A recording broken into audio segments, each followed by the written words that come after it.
Olá, hoje a gente vai conversar com o Dr. Marcos Tadeu Grasislak, fisioterapeuta, que vai falar sobre um probleminha que muitos de nós temos no dia a dia chamado ombralgia.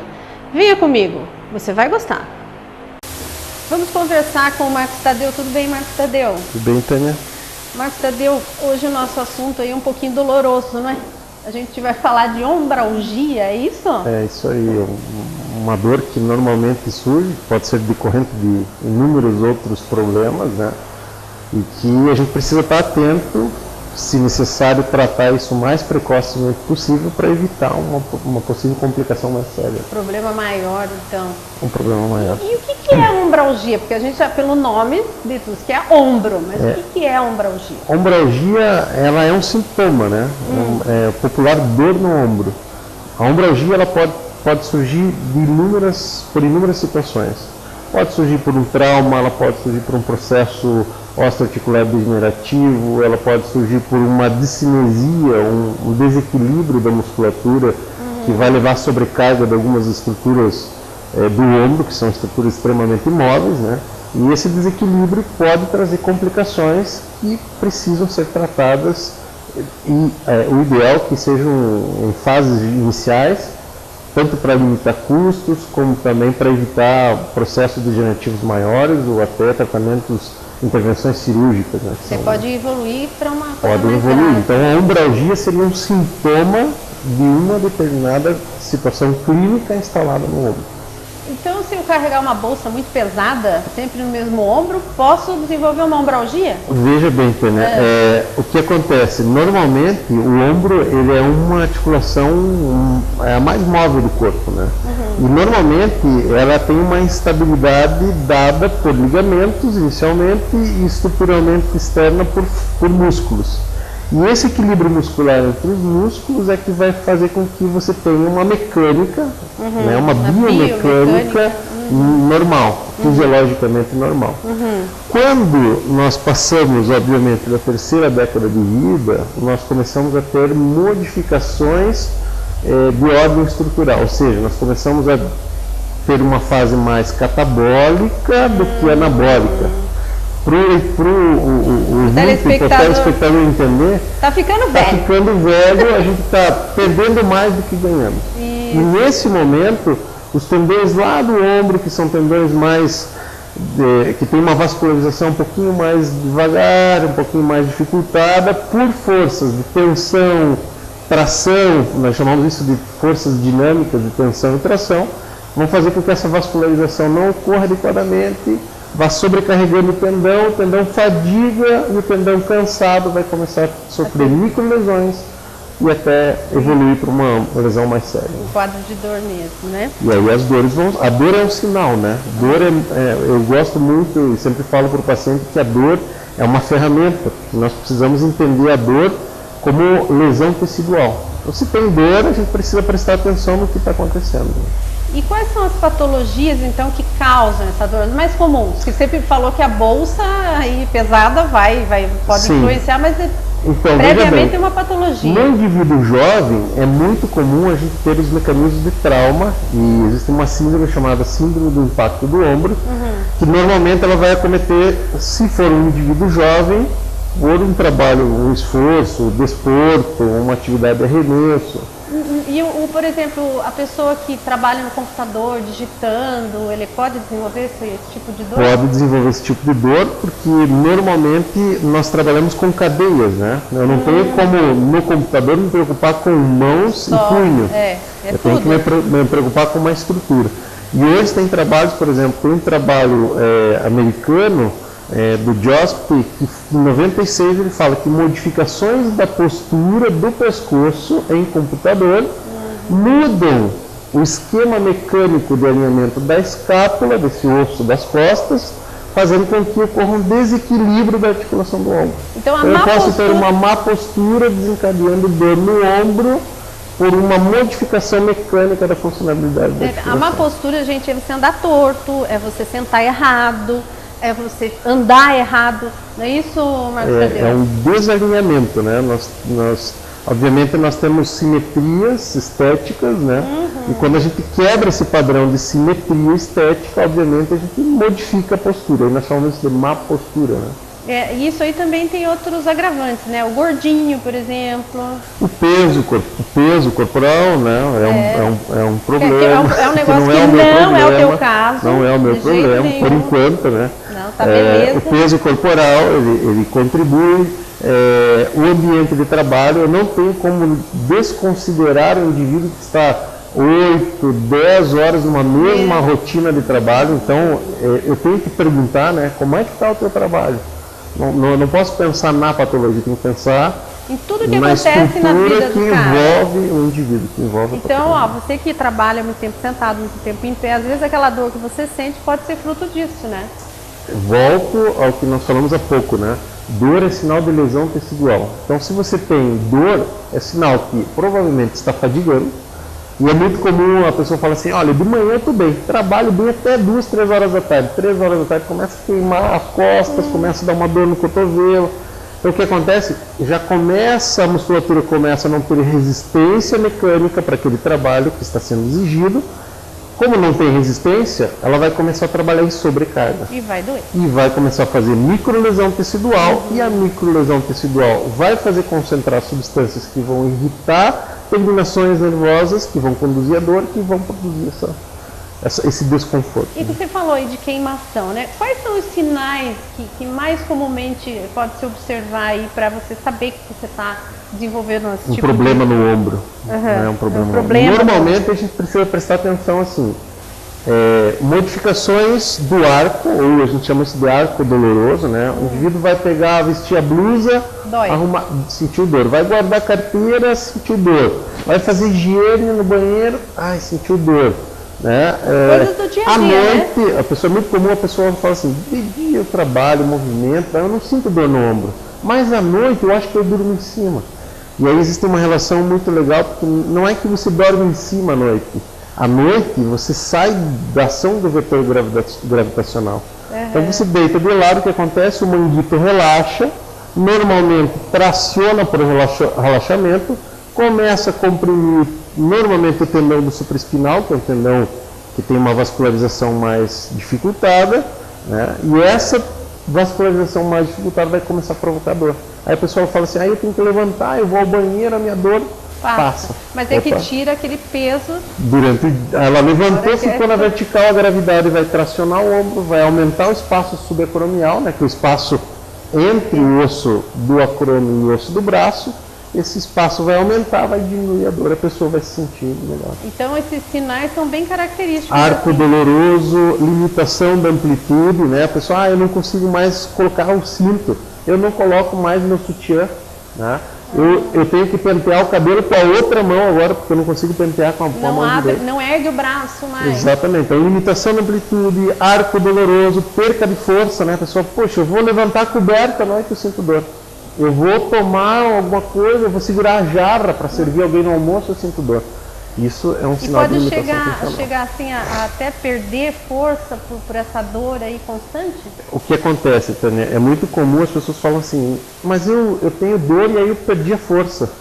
O que acontece? Você tem dor, o teu sistema nervoso vai falar assim, isso a gente chama de inibição recíproca, né? O sistema nervoso vai lá e fala assim, neurônio, não contraia o músculo, porque se o músculo contrair, eu vou sentir dor. Então, pare de contrair o músculo para ver se a dor alivia. E o músculo, por sua vez, vai dizer assim, puxa, se eu não estou contraindo, eu não preciso me manter forte e robusto. Eu vou me manter mais fraquinho e menorzinho. E aí você vai perdendo estrutura muscular. Obviamente a gente vai chamar isso de perca de massa, né, de hipotrofia, você vai reduzir o trofismo e obviamente vai baixar a força. Baixou a força, piora a situação, porque a instabilidade no ombro aumenta, começam a ter as forças de compressão dentro da articulação, começa a ter um remodelamento da articulação e isso vai provocando mais dor, mais limitação e mais desconforto. Eu costumo brincar assim que o corpo humano ele é uma marionete, né? Se você puxa um fio de um lado, o outro vai ter uma resposta, né? A gente usa na terapia neural, nós usamos uma teoria, você já deve ter ouvido falar, a teoria do fio da aranha, né? Uma teoria da teia da aranha.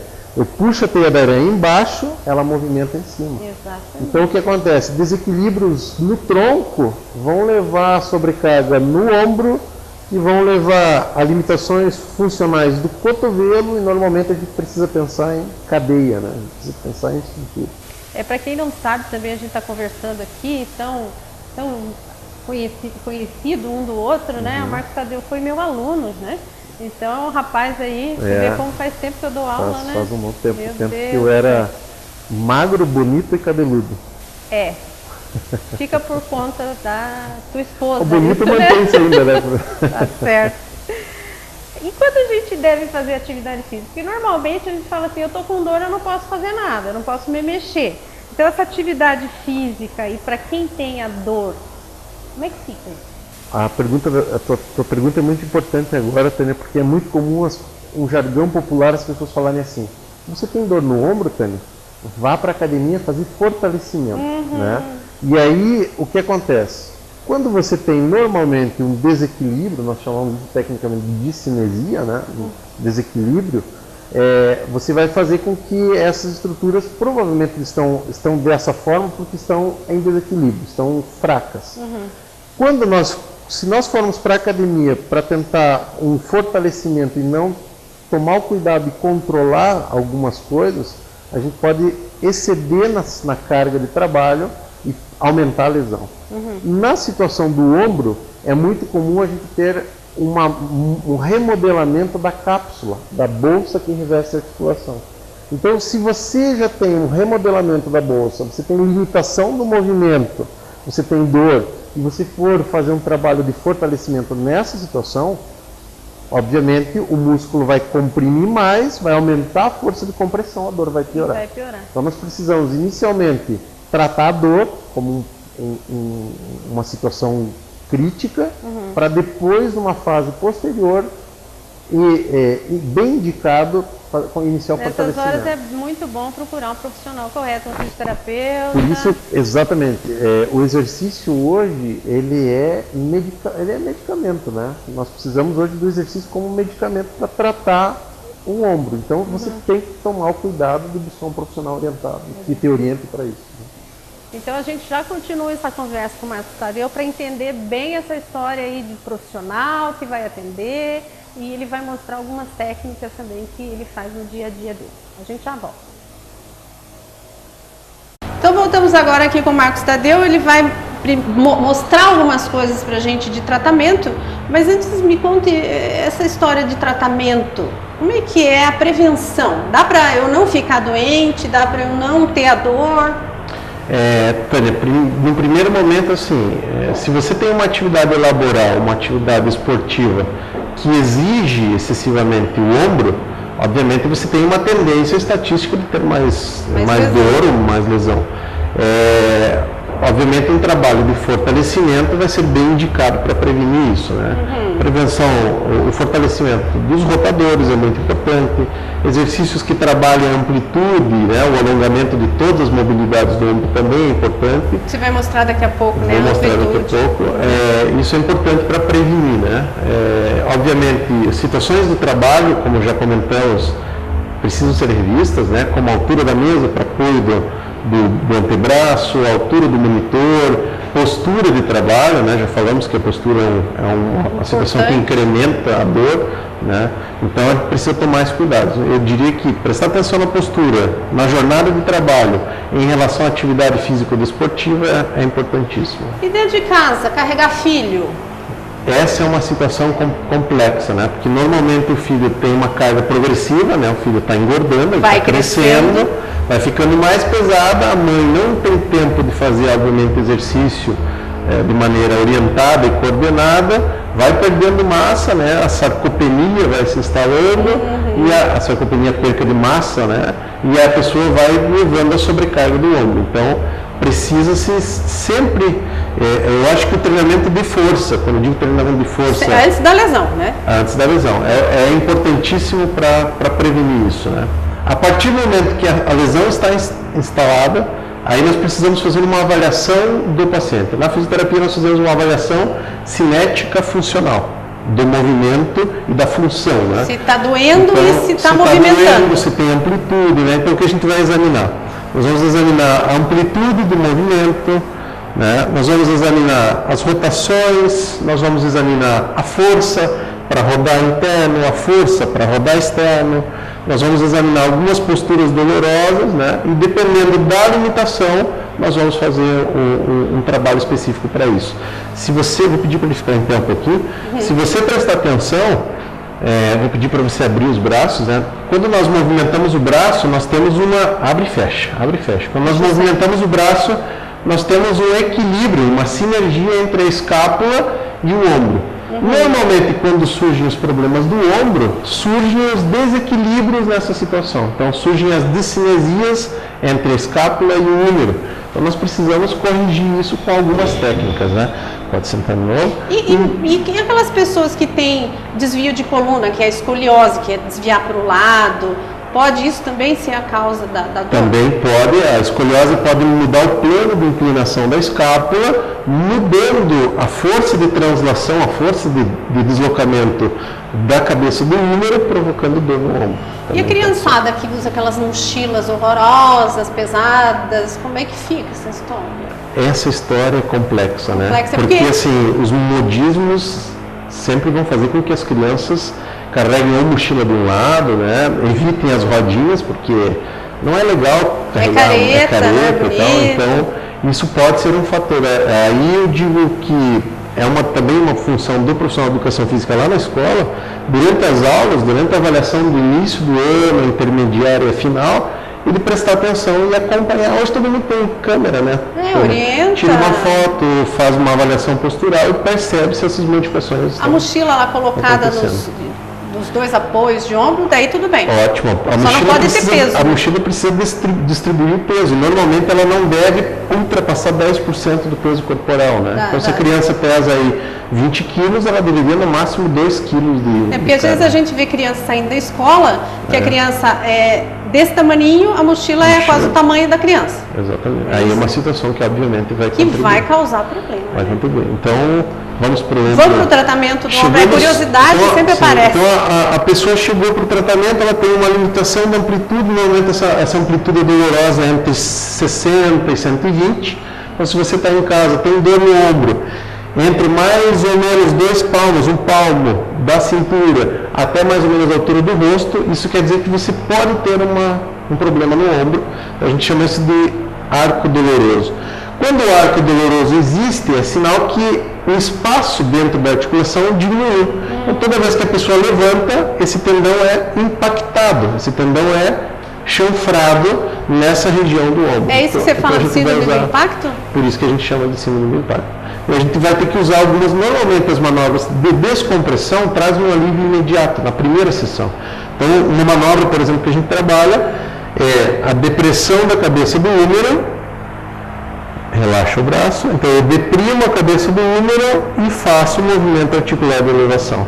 Deprimo a cabeça do húmero e faço a elevação. Daí libera então, isso libera. E outro fator importante é que tem um trabalho do Jornal Americano de Fisioterapia Ortopédica, 96, que ele mostra que os indivíduos que têm síndrome do impacto, eles têm encurtamento da cápsula posterior. 47% dos indivíduos que têm síndrome do impacto têm o encurtamento da cápsula posterior. Esse encurtamento impede que a pessoa cruze o braço aqui pela frente, na diagonal. Não vem então para frente. A pessoa vem e fica limitada. Então, antes de eu fazer o trabalho de força, eu preciso corrigir esse encurtamento capsular posterior. Mas essa manobra que você fez aí, ela vai ser momentânea? Essa manobra, ela vai trabalhar... resolver o problema? Essa manobra, ela vai fazer, primeiro, com que nós tenhamos um remodelamento da cápsula. E aí, imagine a analogia, uma dobradiça, que você usa uma porta sempre numa amplitude pequena, no dia que você precisa abrir a porta numa amplitude total, ela não vai abrir, vai estar emperrada, né? E o que nós vamos fazer aqui? Nós vamos abrir a mobilidade na próxima sessão de novo, na próxima de novo. A partir do momento que a mobilidade está corrigida, é o momento de começar o trabalho de estabilização dessa mobilidade. Aí vão entrar os trabalhos de fortalecimento. Gente, não é uma coisa assim que fui uma vez e resolveu o problema. São várias sessões. Eu sempre falo para o paciente assim, o paciente vem e fala assim, mas eu fiz 3 sessões e não tenho mais dor, doutor Marcos. Eu falei, não, vamos fazer o seguinte, vamos trabalhar com essa fase, essa e essa. Então, eu sempre, na primeira sessão, eu avalio o paciente e explico. A tua patologia tem essa e essa fase. Se você não cuidar dessas fases... Né? Teve um trabalho agora, numa jornada gaúcha de ortopedia em julho, em Gramado, que fez um segmento de pessoas com lesão de síndrome do impacto. As pessoas que fizeram a fisioterapia e fizeram o fortalecimento posterior, em 2 anos tiveram 17% de recidiva da dor. Voltou a dor? Em 2 anos. 2 anos. As pessoas que apenas fizeram a fisioterapia, mas não fizeram o trabalho posterior de estabilização na academia, de fortalecimento, por até 3 meses, tiveram índice de recidiva variando entre 58% e 63%. Nossa, que diferença enorme. Então, estatisticamente é significativo. Eu preciso fazer a físio e fazer o trabalho de força. E não dá para fazer assim, né? Vai, faz uma vez, estou bem, né? Tem que dar sequência, exatamente, né? Normalmente. Tem que escutar o profissional. Daí vai falar assim, não, mas a fisioterapia não funcionou. Não é que não funcionou. Eu sempre falo assim para o paciente, o problema de ombro, ele é 33% um bom diagnóstico clínico, que isso quem vai fazer é o médico ortopedista, ele é 33% uma boa conduta fisioterapêutica e ele é 33% a educação do paciente aliado ao trabalho contínuo posterior. Ele fazer direitinho, tem que fazer. Exatamente. Então essa, por exemplo, é uma manobra que a gente faz para ganhar amplitude. Tá. E existem N outras técnicas que a gente pode usar para tratar a síndrome do impacto. Como, por exemplo, o kinesiotape, que é uma bandagem que tem a função de estimular cutaneamente, né, estimular a pele e fazer com que as terminações que conduzem a dor que estão embaixo da pele, quando ele movimenta, não produzam esse desconforto. É kinesiotape. Kinésio vem de movimento, né? Tá. Taping vem de esparadrapo. Esparadrapo, quer dizer, é um esparadrapo mesmo. Se o cara for meio peludo, vai... É um esparadrapo, a gente vai precisar tirar o pelo, né? Mas ele é um esparadrapo. Raspa daí. Ele é um pouco elástico. Tá. A gente vai precisar fazer uma tricotomia quando tem pelo, né? Isso, tricotomia é raspar. Isso, tirar o pelo, né? Certo. E aí para colocar. Não é o caso do nosso modelo aqui, que está já, né, sem pelo. E essa é uma técnica que a gente usa que tem uma efetividade muito boa para tratar dor. E esse kinesiotape, ele faz o quê? Ele vai sustentar a articulação? Não, a kinesiotape é uma bandagem que tem um estímulo cutâneo. Quantas vezes você já levantou à noite, por exemplo, para ir tomar água, ir ao banheiro e bateu o ossinho do cotovelo na geladeira, sentiu aquela dor, aquele desconforto? Qual é a primeira resposta? É passar a mão. Esfregar a mão. Então eu esfrego a mão com o intuito de tentar reduzir a dor. Então, quando eu faço esse estímulo sensorial mecânico, eu faço o quê? Eu faço uma inibição da terminação nervosa que está conduzindo via um chamado mecanorreceptor. Então eu estimulo, bloqueio a passagem e a dor alivia.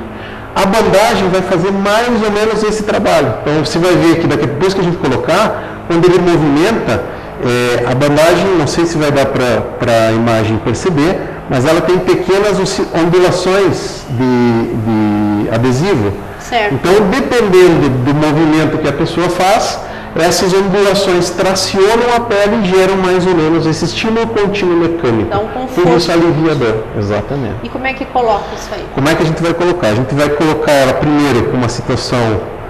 Opa, quer que eu te ajude? Primeiro, a gente vai ancorar a bandagem, né? Então eu vou colocar ela, vou ancorar ela num ponto normalmente de inserção muscular.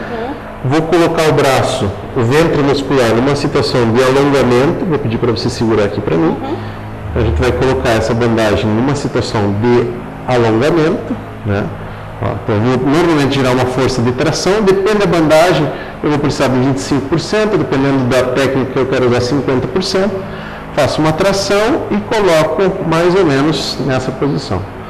Volto e agora vou colocar na região posterior. Eu vou pedir para você segurar o braço aqui atrás. Eu tô de auxiliar hoje, gente, ó. E vou colocar isso aqui anteriormente. Que legal. E volto. Veja bem, Tânia, que quando ele movimenta, olha as ondulações que a bandagem produz. Tá vendo?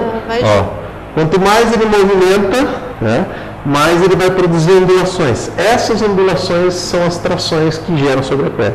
Terminei de colocar, daí fixa em cima. E aí fixo a outra âncora aqui, né? Chama âncora às extremidades. Âncora às extremidades porque não tem tração, né? Então as extremidades elas não têm tração. Aí a gente vai colocar a bandagem. E isso aí pode pôr em qualquer lugar do músculo que a gente pode em qualquer músculo superficial do músculo a gente pode colocar. Existem bandagens também para regiões posteriores, mas direcionadas a um músculo mais superficial, obviamente para ter um trabalho de resposta. E você tem visto assim que existe até uma redução de dor, de uso de remédio por conta disso?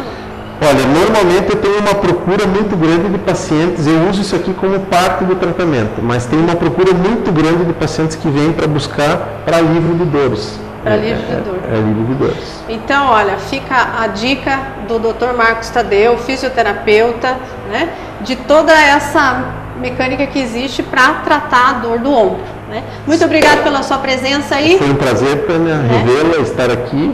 E sempre que necessitar, eu estou à disposição. E vai voltar mesmo, né? Um grande abraço, então. Até mais, gente. A gente se vê no próximo programa, hein? Tchau, tchau.